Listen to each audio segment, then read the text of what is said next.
friends, it's Barbara with Tiny Girl Brain again. Today I want to talk to you about being a cynical football fan, I guess. I don't see it as cynicism, but I was told that my husband and I were cynical, so I'm going to tell you about our experience. My husband and I went to the Auburn versus Kent State football game a couple weeks back. It was Auburn's homecoming game. And if you know anything about SEC football, and maybe it's true outside of the SEC, I don't know, but homecoming games here aren't necessarily a big deal. It's a big deal to the students, but to the fans, they're considered a powder puff game. Most of our fans really show up for like our rivals within the division or within the SEC, and we don't really show up for those powder puff games like homecoming or out of conference games. So to speak. So some of our friends had tickets to go to the game, and we went and looked online, and we were able to get tickets for like $2 a piece. So we thought, why the heck not? We'd go to homecoming and check out an Auburn football game and get to be inside the stadium, because my husband and I have been to many football games over the years. He went to pretty much every home game from more or less 2000, 2001 all the way up to 2010. I went to pretty much all the home games from like 2007 to 2010, and we still continue to go to the games as much as we can, and we take our kids, and we very much enjoy Auburn football. We are huge Auburn football fans, so War Eagle to all the other fans out there. But anyway, so we've been in the stadium and seen some amazing things. We've sat there through games that are extremely hard to watch. We are not fair weather Auburn fans. It's not like we're newcomers to this. We've been around a while, maybe not so long as some of you older folks, but we've been here. We've been here for a long time, and continue to support the Auburn team. So when we went to the game for the Kent State game, my husband and I got tickets to sit in the upper deck of Jordan-Hare Stadium, which if you've ever sat up there, one, it's completely scary because you feel like you're going to fall down on the field. That may be the upper deck experience for a lot of football stadiums, but it kind of freaks me out. Anyway, one thing I did not know about the upper deck is apparently if you sit up in the upper deck, it's considered a quiet section, and you're not supposed to yell. If these are unwritten rules, then please explain them to me, because I thought if you're in the stands at a football game, you yell and scream and show your support or whatever as much as you can. But many of the people that were sitting around us were not yellers or screamers and looked at us like we were completely insane for cheering and screaming and hollering and everything else. Now, they may have also been not happy with things we said, but that'll come later on. These people got annoyed with us to begin with because we were cheering all the cheers that you start out from the get-go. You know, the cheerleaders come out on the field and try to get you pumped up before the players come out. And we're up there cheering and just trying to have a good time, showed up for the game. And everybody else that we're sitting around is just sitting there, not necessarily cheering. I don't know. Probably thought we were a whole bunch of kids. But, so anyway, we're up there cheering. We're just trying to have a good time. And game gets started. So the game gets started. The players come out. We're playing against Kent State. Like, all respect to Kent State because it's a great team and you gave us a good fight to begin with. But again, it's supposed to be considered a powder puff game. It's the homecoming game. A lot of times, I know, particularly for Auburn and other big schools like that, they pay the team to come and play that game. So you can imagine my frustration when in the first quarter, Kent State is up on Auburn and has a higher score, and we're not doing so hot. Okay, so it's a little bit frustrating. The biggest part about it being frustrating is the fact that, like, opening up the Kent State game, we're seeing problems that we've seen from the Auburn football team and the Auburn coaching staff over not only just the first few games this season, but across many games over the last several seasons. And so it's just incredibly frustrating to watch, particularly against a team that may not be considered as great as ours, or on the same level as ours. Auburn's considered a perennial top 12 powerhouse team, and I don't know how we managed to keep getting that kind of ranking with what we've been seeing. Aside from the Texas A&M game last Saturday, that was fantastic, and I don't know what fire got lit under somebody's butt to make it happen, but thanks. Thank you for putting that word out there, because yay. But anyway, back to Kent State.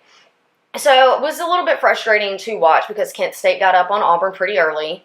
They were doing a much better job of getting plays, making downs, getting yards, actually getting points on the board. And Auburn was doing a lot of the same thing we've been seeing in previous games where we have a lot of 3 and outs, not really gaining any yards, can't get a first down.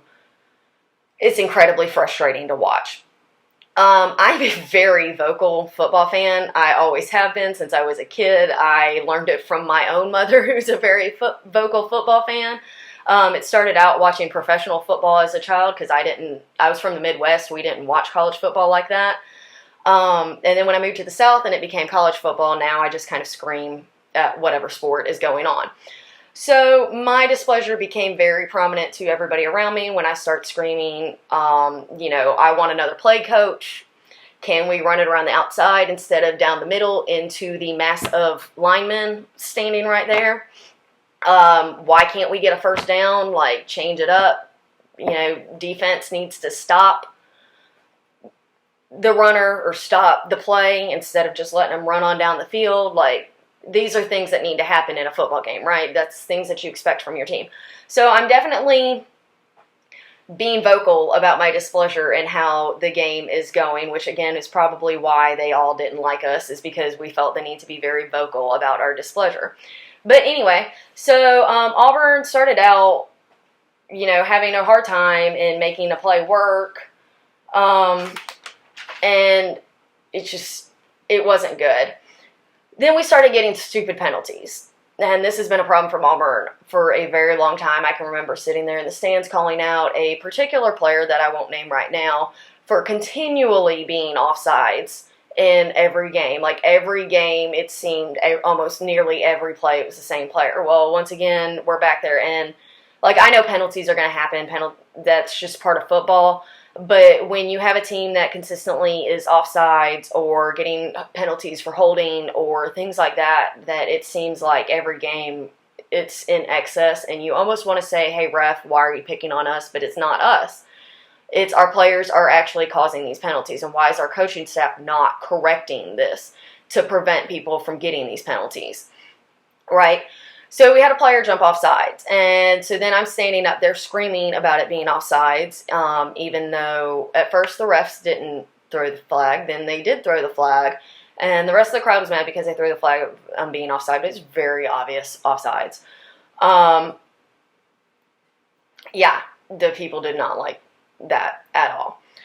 So anyway, making displeasured screams over why we're offsides, why we're getting penalties, why we can't get a new play, why we're not passing it or running it to the outside instead of just running it up the middle continually, why we keep going 3 and out and not getting anywhere.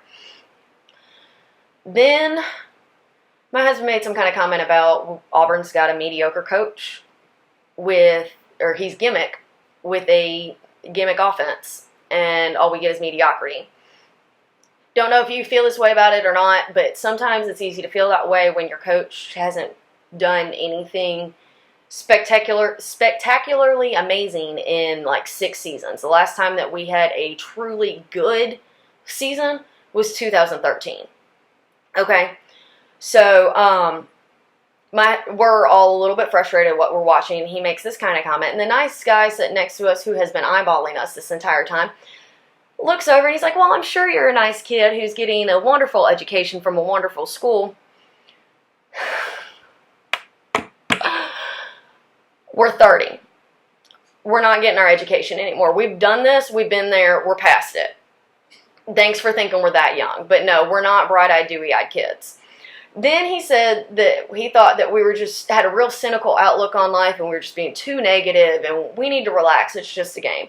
I completely agree because all of this did happen before halftime, and I totally agree. Auburn wound up winning the game, whatever. But the problem is not that we're cynical, or I don't think that we're cynical. The problem is that we're realistic, and we just have higher expectations, possibly. I don't know. Maybe you're okay with sitting over there clapping and saying, War Eagle, go team, let's be mediocre. I know our players are doing the best that they can, and I will cheer them on till the day I die, even if we lose every single game from here on out. But the thing is that I'm not okay with mediocrity. I'm not okay with us just continuing to do the same thing, because that is the definition of insanity, to continue to do the same thing over and over and over again while expecting a different turnout. So, not okay with mediocrity, not okay with insanity and doing the same things but not getting anywhere. But apparently that makes me cynical because of that.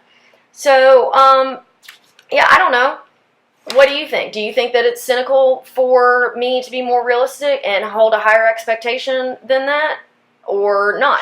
Because like I said, the last truly great football season we had was 2013. And we've been mediocre and average since then. And we play to our opponents consistently. If we have a great team that we're playing against, then we will play great.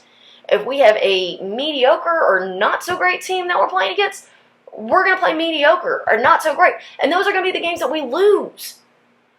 It doesn't make sense. It does not make sense. And I don't understand why we can't get out of this pattern. So, yeah. What do you guys think? Do you think it's being cynical, or do you think it's being realistic in terms of your football team if you feel the need to voice your displeasure when you just keep seeing the same things from your coach year after year, game after game, week after week, season after season? Nothing's getting better. So, yeah, that's what we have to talk about today. If you have anything to say, or you want to chime in, feel free to comment me. And if you like what you heard today, please subscribe, and I will catch you guys next time. Thanks.